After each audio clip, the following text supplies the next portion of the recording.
Okay, good day to all science students. In this video lesson, we are going to tackle the day 1 of the first term, which is the week 1 in Science 10. The main topic for this whole week is all about acids, bases, and salts, identification and indicators. But for day 1, we have introduction to acids, bases, salts, and the pH scale. Objectives: number 1, define acids, bases, salts, and the pH scale using their basic chemical properties. Classify common household and laboratory substances as acids, bases, or salts based on examples and pH description, and appreciate the importance of recognizing acids, bases, and salts in promoting safe and responsible handling of common substances. For motivational activity, let us answer these questions. Number 1, this substance is found in calamansi and lemon juice and gives them their sour taste. Okay, the answer is citric acid. This substance is commonly called table salt and has the chemical formula NaCl. Okay, that is sodium chloride. Number 3, this strong acid is naturally found in the stomach and helps digest food. Okay, hydrochloric acid. This strong base is commonly used in making soaps and some drain cleaners. Sodium hydroxide. This refers to a substance that produces hydrogen ions in water. Okay, that is acid. This refers to a substance that produces hydroxide ions in water. Okay, that is base. This is formed when sodium chloride is dissolved in water and is commonly used in medical cleaning. Okay, saline solution. A substance with a pH value below 7 belongs to this classification. Okay, acid or acidic. A substance with a pH value above 7 belongs to this classification. Okay, base or basic. This scale is used to describe whether a solution is acidic, neutral, or basic. Okay, the pH scale. Okay, let us study this scenario. I spill in the science room. During a laboratory preparation, 3 clear liquids were accidentally left without proper labels. The teacher remembered the following information. Bottle A contains a substance used in the laboratory that produces hydrogen ions in water. Bottle B contains a substance used in cleaning materials that produces hydroxide ions in water. And bottle C contains sodium chloride dissolved in water and is commonly used for cleaning wounds. Okay, the learners were reminded not to touch or to taste any unknown solution. So, bawal po nilang hawakan, lalo na bawal tikman yung unknown solution. Kasi baka po harmful yun sa balat and lalo na sa baka lason. Okay, guide questions. What type of substance is found in bottle A? So, based dun sa hint, so bottle A contains an acid.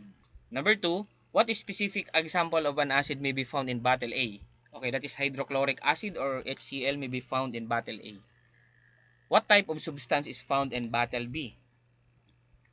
Okay, bottle B contains a base. So what specific example of base may be found in bottle B?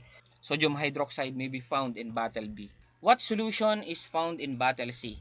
Okay, bottle C contains saline solution or sodium chloride solution. Number 6, which bottle is expected to have a pH below 7? Okay, bottle A is expected to have a pH below 7. And which bottle is expected to have a pH above 7, or that is the basic?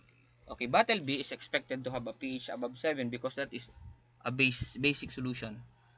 Why should learners avoid tasting or touching the liquids? Okay, some acids and bases may be corrosive or harmful to the skin, eyes, and body. Okay, let us discuss about the acids.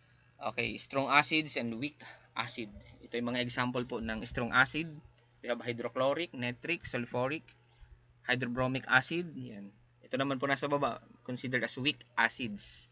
We have oxalic acid, sulfurous acid, phosphoric acid. Okay, an acid is a substance that produces hydrogen ions when dissolved in water. So, mayroon tayo itong H+. So, acids generally have a pH value below 7. So, kapag below 7 na, that is considered as acids. Kapag ginamitan natin ang pH meter po yan. So, common example of acids, we have vinegar. So, ano ba yung acid na nandyan? That is acetic acid. Common use of or source, we have food seasoning and cleaning. So, another one, calamansi or lemon juice, that is citric acid. So, food and drinks. And then soft drinks, the kind of acid is carbonic acid or phosphoric acid. That is beverage. Another one, stomach juice or the hydrochloric acid that is used in digestion. Kaya pansin nyo po kapag nalipasan ng gutom, ano tayo ang tawag dito, nangangasim kasi yung tiyan natin ay naturally may hydrochloric acid. Another one, laboratory acid solution. For example, is the hydrochloric acid or for the purpose of using in laboratory. Okay, the general properties of acids usually have a sour taste. However, chemicals must never be tasted in the laboratory. So ito yung mga pwede nang kainin kagaya ng suka, yun. Kalamansi, yun, maaasim po sila. Pero may mga acids na bawal siyang tikman. Ano po, dahil mataas yung tinatawag natin kanina na strong acid. So bawal silang tikman. So turn blue litmus paper to red. So kapag nilagyan mo ng acid ang blue litmus paper, pwede siyang maging red. So kahit i-apply nyo po yan sa pawis natin, o pwedeng na turn into red ang blue litmus paper, meaning may acidity yung ating pawis. So have a pH value below 7. So may react with some metals, can be corrosive when concentrated. Kagaya ng suka, pag binabad mo po dyan ang ang pako, magkakalawangin yan. Example, hydrochloric acid has the formula HCl. It is present in the stomach where it helps breaks down food. When dissolved in water, it produces hydrogen ions. So the production of hydrogen ions makes the solution acidic. Ayan. So example of bases. So sa base naman tayo. Kanina yung acid. Ang kabaliktaran naman po niya is the base. So kapag pinagsama mo nga po ang acid and base, it will become neutral. So, we have sodium hydroxide soaps. Bakit ba tayo gumagamit ng sabon? Ano po ang dahilan? Kasi nga yung katawan natin, yung pawis natin is acidic. So, para ma-neutralize yun, gumagamit tayo ng sabon. Yun, sodium carbonate detergents. Bakit ba tayo gumagamit ng powder sa paglalaba? O kasi mga pinawisan natin na damit, di ba? Maasim ang amoy. So, acidic po yun. So, ito yung pang-kontra naman. O, yun. Bases used in laboratories, we have calcium hydroxide or the cement. Yun, toothpaste. Yun, ang laway kasi ng tao is considered as acidic. So, ang pang-neutralize diyan, kaya tayo na gumagamit ng toothpaste with the use of sodium fluoride and ammonia or the fertilizers. Okay, a base is substance that produces hydroxide ion when dissolved in water. Bases generally have a pH value above 7. So, common examples of bases, we have soap solution, basic substances used in cleaning, detergent solution, washing clothes, baking soda solution, sodium hydrogen carbonate, cooking and cleaning. Okay, milk of magnesia, magnesium hydroxide, antacid, drain cleaner, sodium hydroxide, removing clogs. Okay, general properties of bases. So, may feel slippery or soapy. Turn red litmus paper into blue. Okay, have a pH value above 7. Maybe bitter, yun, mapait, ano po.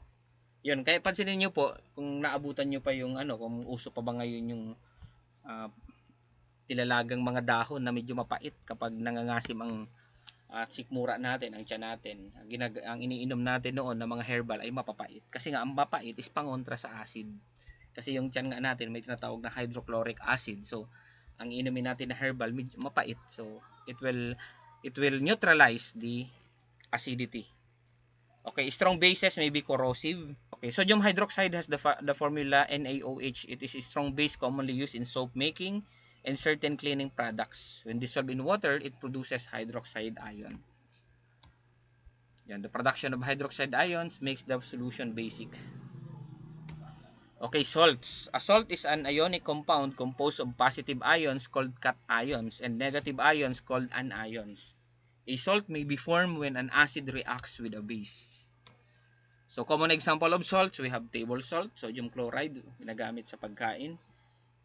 Saline solution, we have sodium chloride, dissolved in water, medical use, chalk, calcium carbonate. Ayun, calcium carbonate pala po ang chalk, writing and construction. Another one, Epsom salt, magnesium sulfate, and used in household. Fertilizers, various salts, plant growth. Okay, sodium chloride is the chemical name for table salt. When dissolved in water, it separates into ions. A typical sodium chloride solution, such as saline solution, is usually close to neutral. So, the pH range Kapag 0 to 6, that is acidic. Examples, vinegar, calamansi juice, hydrochloric acid. Kapag 7 naman, that is neutral or near neutral, pure water saline solution. 8 to 14, that is basic soap solution, detergent, sodium hydroxide. So, ma-identify pala natin using the pH range. So, ang karaniwang ginagamit po yan is the pH meter. Meron po yan digital na ngayon, pH meter. Okay, key idea. The lower the pH value, the more acidic the solution is. Yun, mababa ang pH value, meaning mataas ang acidity. The higher the pH value, the more basic the solution is. A solution with a pH near 7 is considered neutral or near neutral. Okay, conclusion, acids, bases, and salts are substances commonly encountered in food, medicines, cleaning materials, and laboratories. Acids produce hydrogen ions in water and usually have pH values below 7. Bases produce hydroxide ions. Okay, bases produce hydroxide ions in water and usually have a pH values above 7. Salts are made of positive and negative ions and may form different types of solution when dissolved in water. Understanding their properties helps learners identify substances properly and handle them safely. Okay, let us answer these evaluation questions. Okay, number 1, which statement correctly describes an acid? It produces hydroxide ions in water. It produces hydrogen ions in water. It always has a pH of 7. It cannot dissolve in water. Okay, the correct answer is it produces hydrogen ions in water. Which substance contains citric acid? Calamansi juice, soap solution, saline solution, drain cleaner. Okay, that is calamansi juice. What is the usual pH range of an acidic solution? Below 7, exactly 7, above 7, above 14. Okay, the answer is below 7. Which substance is a strong base? Vinegar, sodium chloride, sodium hydroxide, hydrochloric acid. Okay, the answer is sodium hydroxide. Number 5, what ion is commonly produced by bases in water? Which substance is classified as a salt? Hydrochloric, sodium hydroxide, citric acid, sodium chloride. Which describes the Number 8, which describes the pH scale? Okay, the answer is it identifies whether a solution is acidic, neutral, or basic. Okay, what happens when sodium hydroxide dissolves in water? Okay, it produces hydrogen ions only. It produces hydroxide ions. It becomes an acid. It becomes a metal. Okay, the answer for number 9 is becomes acid.